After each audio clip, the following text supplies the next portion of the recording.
Serena Williams is unjustly robbed of a win in the U.S. Open against white male patriarch John McEnroe in what can only be described as a racist and sexist call by the white male patriarchy led by umpire Carlos Ramos. If that makes no sense, then listen on. At the recent U.S. Open, 23-time Grand Slam singles tennis champion Serena Williams was bested by the 20-year-old Naomi Osaka, who is the daughter of a Japanese and Haitian parents. Serena Williams immediately cried foul, and others claim it was racial discrimination. Some say that it is the fault of the patriarchal system and that veteran player Serena was a victim of the intersection of being a black and female athlete. Let's first look into the nuts and bolts of what actually happened on the court.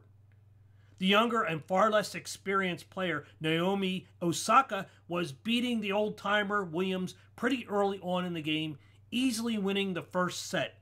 Then, evil umpire Ramos issued a warning to Williams for a coaching code violation, a violation that her coach later admitted to engaging in. Williams challenged the umpire's decision, but returned to the game. In the second set, the game was turning against Williams, who decided to take her frustrations out on her racket. She hurled it to the court and in doing so, destroyed it.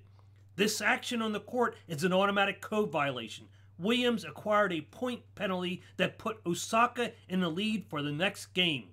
When Williams moved into the court, she realized that she was starting out with a penalty. She turned to Ramos and said, "This is unbelievable. Every time I play here, I have problems."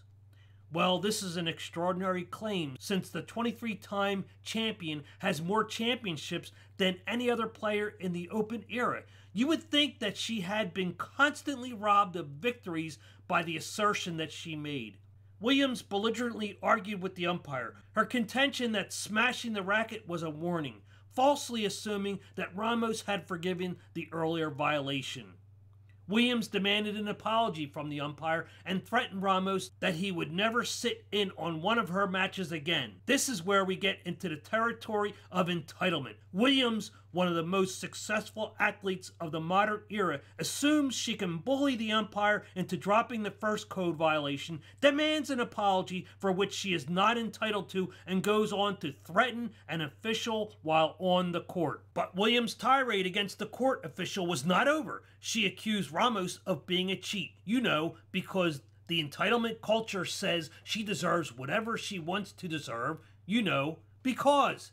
Then her rant against Ramos continued as she conflated his calls in the court with an attack on her character. How dare he, a mere man, scum of the earth, dare question the authority of a black woman? This is where we have arrived in 2018. With the current environment of white or male guilt and toxicity, it is hardly fathomable to the tennis champ that Ramos would have the temerity to question her. Who does he think he is? Williams again threatened Ramos by saying, "You will never, ever, ever be on another court of mine as long as you live." I am not a fan of tennis and therefore not at all knowledgeable in any way of the rules of the game or the codes of professional conduct in tennis, but making open threats to an official sounds to me like grounds for ejection from the game.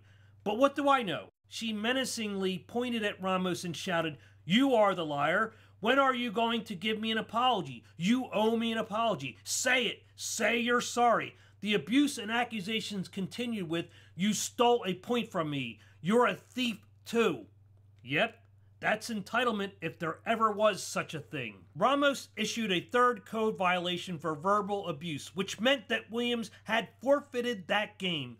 Williams flew into a rage and demanded a referee end her dispute with the umpire. Not being able to cope with not getting her way, Williams then accused them of being sexist against women.